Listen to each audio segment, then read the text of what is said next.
¿qué tal? Soy Carmen, soy mamá y entre mis hijos tengo dos de ellos con diagnósticos de afecciones de salud mental. Uno de ellos, trastorno límite de la personalidad, y el otro, aún por definir, todo apuntando a un trastorno de ansiedad generalizada.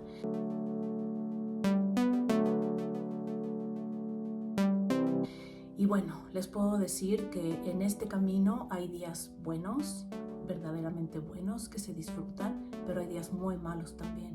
Hay momentos muy felices y momentos muy complicados. Y eso de repente me hizo de verdad dudar un poquito de si esto convenía, si no es mejor estar así en casa, disfrutando esos momentos buenos y preparándonos para esos momentos que a lo mejor no van a ser tan buenos, ¿verdad? Sin embargo, he leído mucho y veo importante de verdad compartirles la importancia de un diagnóstico, la importancia de hablar, la importancia de descartar. Los trastornos de personalidad, los trastornos de afecciones de salud mental no es que se gesten de un día para otro. No son como las gripas, ¿verdad? Que ayer no nos dolía la garganta y nos tomamos un agua helada y al día siguiente nos duele la garganta, entonces apareció la infección de la garganta de un día para otro. No, los trastornos de afecciones de salud mental y todo, créanme que no aparecen así. Créanme que es un camino muy largo, es un recorrido largo, se los platicaba en el video anterior, entre entrevistas con profesores, entre ir con montones de psicólogos, entre caer con un psiquiatra. No son sencillos de diagnosticar. Sin embargo, el diagnóstico temprano cambia mucho el pronóstico de las personas. Por eso la importancia, por eso quiero seguirles compartiendo esto, porque un diagnóstico temprano puede hacer que la calidad de vida de ese ser querido tuyo, del que tú sospechas, pueda ser muy diferente. Porque créanme que los tratamientos tienen que ser los adecuados, los especialistas con los que acudimos tienen que ser los adecuados. Entonces ir descartando, ir hablando de las conductas que nosotros vamos viendo en nuestros seres queridos que no nos cuadran. Yo les puedo platicar que teníamos una persona muy cercana a la familia, y les digo teníamos porque uno de los rasgos es ese alejamiento, ese alejar a las personas un poquito, ¿verdad? Y me acuerdo que esta personita ponía sus dedos en la sien y me decía, es que no entiendo nada, no entiendo nada. Yo era la mamá y yo tenía que explicar y yo intentaba tranquilizar y decir, porque algunas cosas las ves, algunas cosas las sospechas, ¿verdad? Pero no atinas, no sabes qué es lo que está sucediendo. Y en ese tranquilizar a los demás y decir, es que yo creo que pasa esto, no sé qué, no sé cuánto, en el fondo lo que a mí como mamá me pasaba, créanme, de verdad, es que yo tampoco entendía absolutamente nada. No entendía absolutamente nada de qué era lo que estaba pasando adentro de esas cabecitas, adentro de esos corazones que veía sufriendo, pero al mismo tiempo con algunas conductas que no eran como las esperadas o las adecuadas, podríamos pensar, ¿verdad?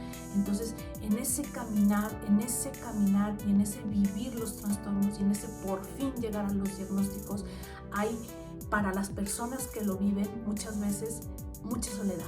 Hay mucha soledad porque no entienden ellos mismos, y yo creo que muchas veces no alcanzan a ver que ellos viven las emociones de una manera diferente, gestionan las emociones de una manera diferente a los demás, y a lo mejor ni siquiera lo entienden, ni siquiera lo saben, que ellos ven la vida de otra manera, que ellos van sufriendo y a lo mejor muchas veces no tienen los datos necesarios para decir necesito ayuda, sino solamente ese no me siento bien, porque se los vuelvo a decir, duelen, de verdad, los trastornos de salud mental, las afecciones de salud mental, duelen a quien los lleva. Entonces, en este llegar a ese diagnóstico que yo les comparto, que fue muy doloroso, el camino fue doloroso, el camino fue muy confuso para llegar, pasan muchas cosas, poco a poco les iré dando ejemplo en estos videos, pero el tener ese diagnóstico es como estar en medio de un huracán, en medio de las olas así, y de repente ver una puerta.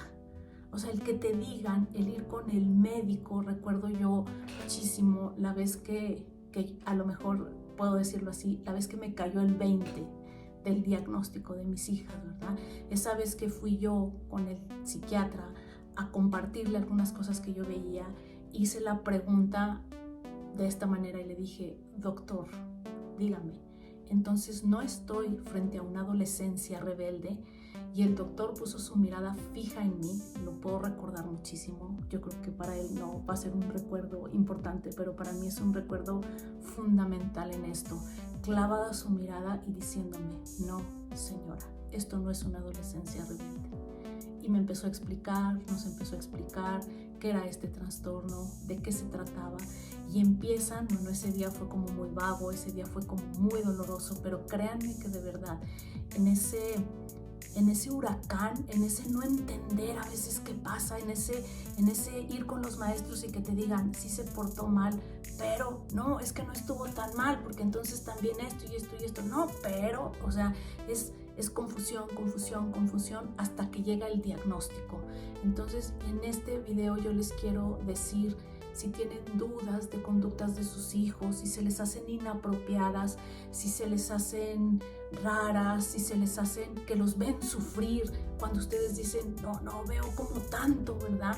Pregunten, investiguen, asesórense, acérquense con los expertos, porque de verdad que cuando tienes un diagnóstico en medio de ese huracán, la puerta se te abre y vislumbras un camino que a lo mejor no es el más llano ni el más bonito, pero es un camino y eso da mucha paz y mucha serenidad.